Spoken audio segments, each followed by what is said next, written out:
بسم اللہ الرحمن الرحیم۔ چینل میں آنے والے سب دوستوں کو خوش آمدید۔ سب دوستوں سے درخواست ہے ایک بار درود پاک پڑھ لیں۔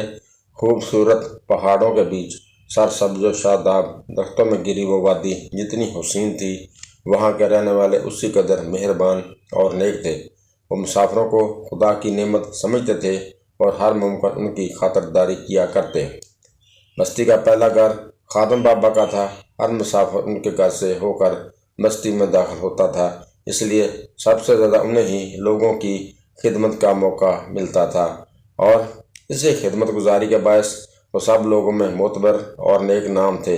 ایک مرتبہ انہوں نے ایک درویش بزرگ کی خدمت کی تو بزرگ نے انہیں 3 عجیب و غریب صفات کی حامل چیزیں دیں جو خادم بابا نے سنبھال کر رکھیں، اور پھر ایک دن جب انہوں نے محسوس کیا کہ ان کا آخری وقت نزدیک آ چکا ہے تو انہوں نے اپنے اکلوتے بیٹے کو بلایا اور نصیحت کرنے کے بعد بولے، بیٹا، یہ دنیا عارضی ہے، ہر جاندار کو آخر ختم ہونا ہے، میرا وقت بھی شاید قریب آ چکا ہے، پھر تم اس دنیا میں اکیلے رہ جاؤ گے، مجھے علاقہ چھوڑ کر مغرب کی طرف ہجرت کر جانا، نئی دنیا دیکھنا، علم حاصل کرنا، سفر بذات خود علم کا ذریعہ ہے، تم اس سے بہت کچھ سیکھو گے، پھر جب سمجھ لو کہ لوگوں کی خدمت کر سکتے ہو تو واپس آ جانا اور یہاں رہ کر اپنے علم و ہنر سے لوگوں کو فائدہ پہنچانا۔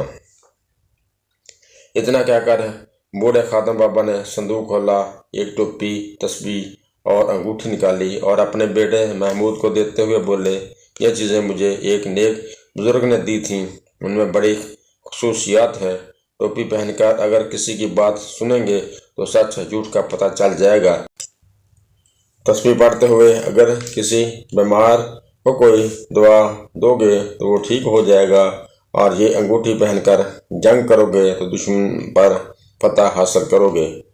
بوڑھے خادم بابا نے ان چیزوں کے متعلق اپنے بیٹے کو خاص ہدایات بھی دیں۔ چند روز بعد خادم بابا چل بسے۔ محمود نے باپ کی آخری رسومات ادا کی اور باپ کی نصیحت کے مطابق نئی دنیا کی سیر کو نکل پڑا۔ کئی دن کی مسافت کے بعد وہ ایک شہر میں پہنچا جہاں کی رونقیں اور چہل پہل دیکھ کر اس کی آنکھیں کھلی رہ گئیں۔ اس نے سوچا کہ یہیں رہ کر علم حاصل کرنا چاہیے۔ اس کے پاس مقبول رقم موجود تھی۔ اس نے ایک سرائے میں قیام کیا اور کئی دن تک شہر کی سیر کرتا رہا۔ ایک دن منادی ہوئی کہ سب لوگ جمع ہوں، بادشاہ سلامت غداری کے ایک مقدمے کا فیصلہ سنائیں گے۔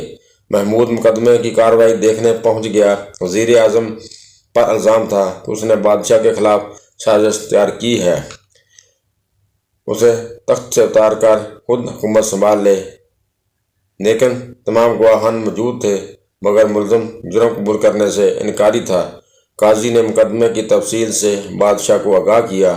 بادشاہ نے آخری مرتبہ دریافت کیا کہ اگر وزیر اعظم تسلیم کر لیں تو ان کی معافی پر غور کیا جائے، مگر وزیر اعظم نے جرم ماننے سے انکار کر دیا اور کہا کہ اسے بے گناہ پھنسایا گیا۔ بادشاہ غصے میں فیصلہ سنانے والا تھا کہ محمود کھڑا ہوا، وہ شاہی اداب بجا لایا اور اجازت لے کر بادشاہ کو تجویز دی کہ وہ اس مقدمے کا فیصلہ سنانے سے پہلے اس کی دی ہوئی ٹوپی پہن لیں اور دوبارہ مقدمے کو دیکھ لیں۔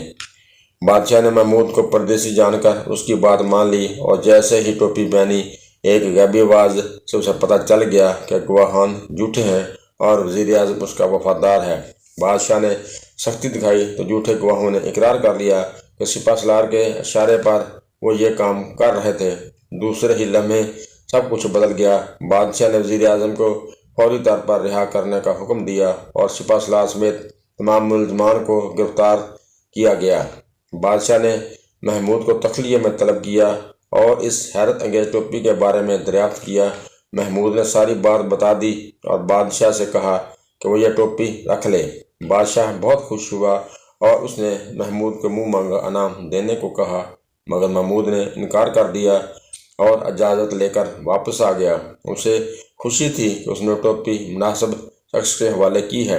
کچھ دن گزرے تو پتہ چلا کہ پڑوسی ملک نے حملہ کر دیا ہے، کیونکہ سپہ سالار قید میں تھا، جبکہ کوئی اچھا سپہ سالار میسر نہیں۔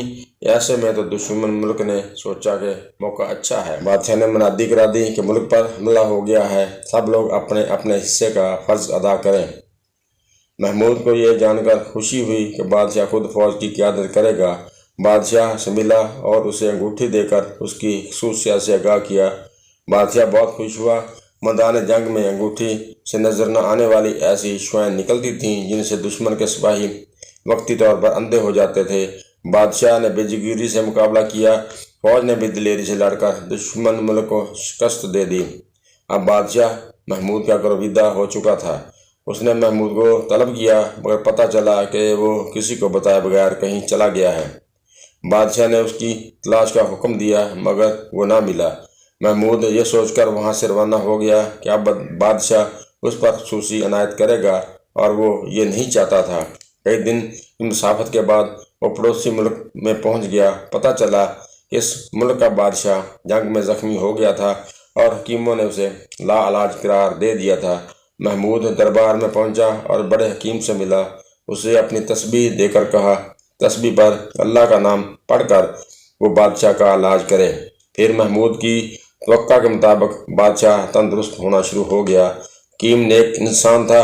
اس نے بادشاہ کو ساری بات سچائی کے ساتھ بتا دی۔ بادشاہ نے محمود کو بلایا اور کہا وہ طلب کرے اسے کیا چاہیے۔ محمود نے ہاتھ باندھ کر ادب و احترام سے کہا اے بادشاہ، خدا آپ کا مرتبہ بلند کرے، جنگ کسی مسئلے کا حل نہیں۔ آپ نے جس ملک کے خلاف جنگ لڑی ہے میرا تعلق اسی ملک سے ہے، مگر میری ہمدردی دونوں ملکوں کے تمام فوجیوں سے ہے جو جنگ میں مارے جاتے ہیں